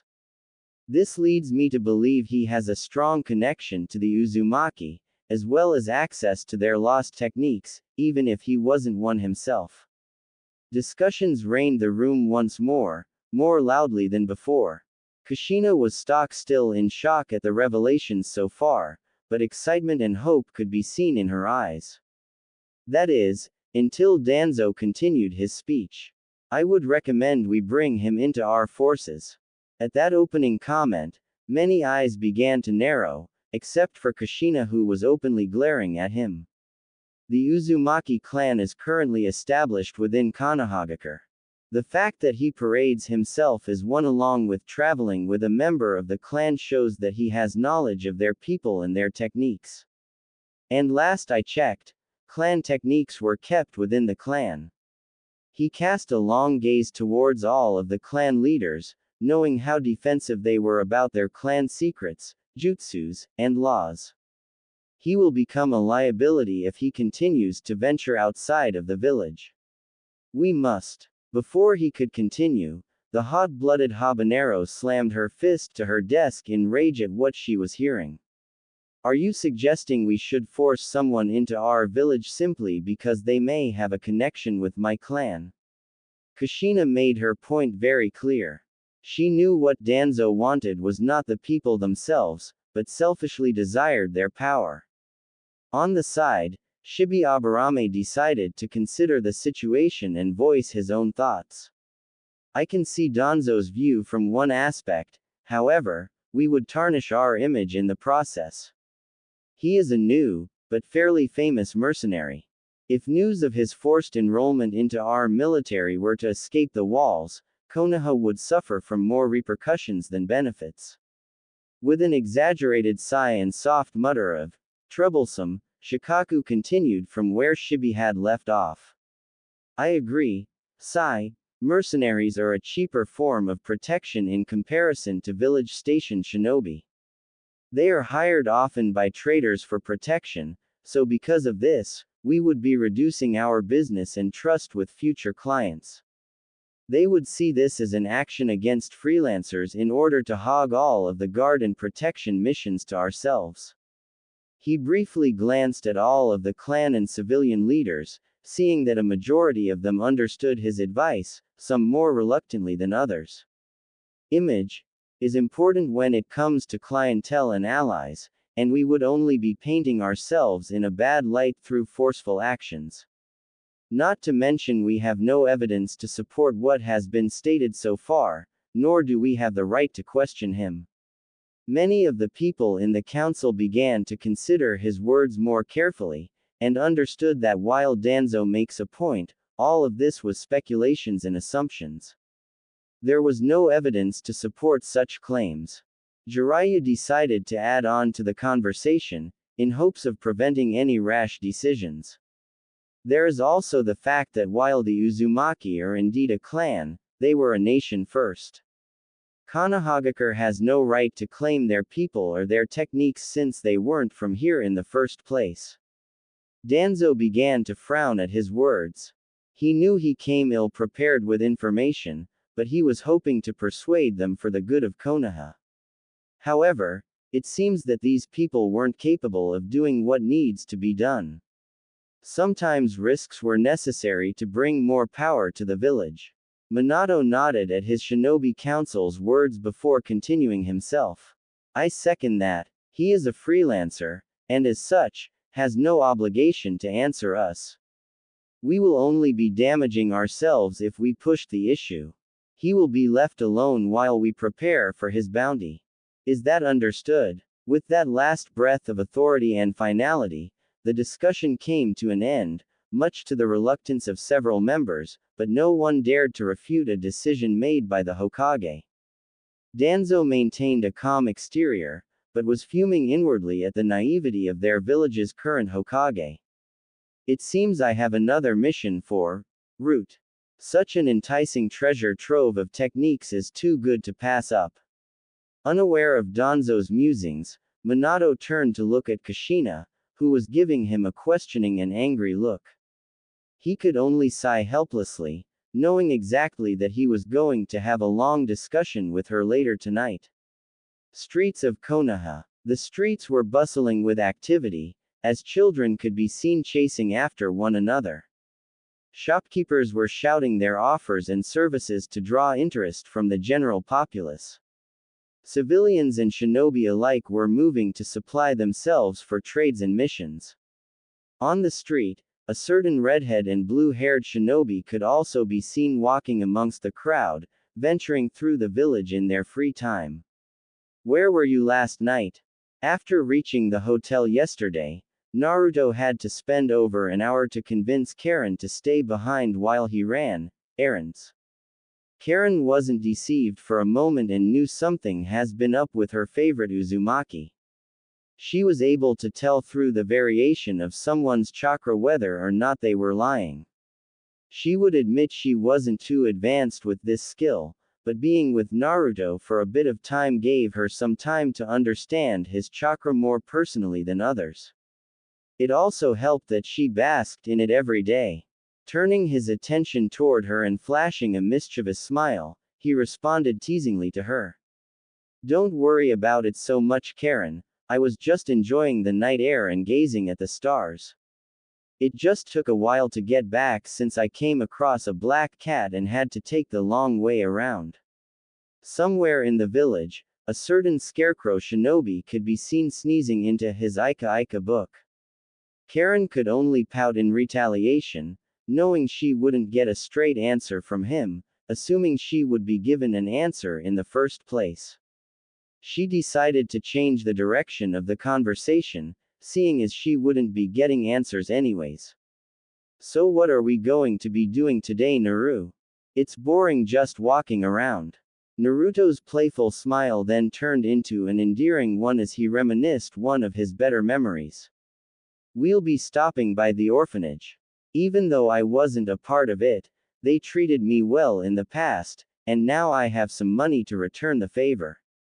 The orphanage was run by an ex-shinobi by the name of Nono Yakushi, also renowned as the Wandering Miko. She was a young woman with shoulder-length light brown hair covered by a white coif and emerald green eyes. She had circular glasses and a loose-fitting black gown with a white apron over it.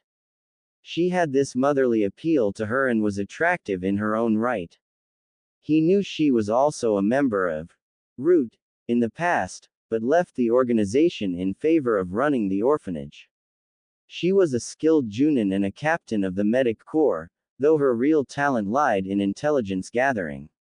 Because they were both aware of each other's backgrounds, she felt sympathy for Naruto.